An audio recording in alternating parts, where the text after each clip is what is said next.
mata duree walaloo kootii hinduun isin jirtu jedha. Qaqqaalii gootawwan ilmaan Oromootaa wayyaaniin isin qaltus lubbuun isin jennata. Ijoollee daa'imman isheen isin qaltee dardaran Oromoo kan garda barsitee manguddoota keenya kan mana dhaati guurtee harmee ulfa guutuu gara jabinaan miite.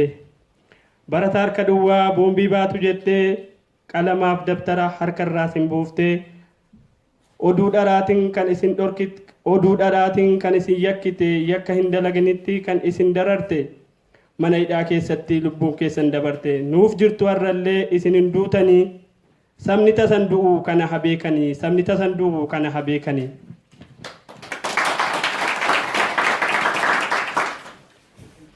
Kaayoon isin keessan haqni isin gaafattan kennata laadhattan hin baduun shakkinaa jirra sin faana kan nuti kennattan kaayoon bilisummaa seenaan barreessitan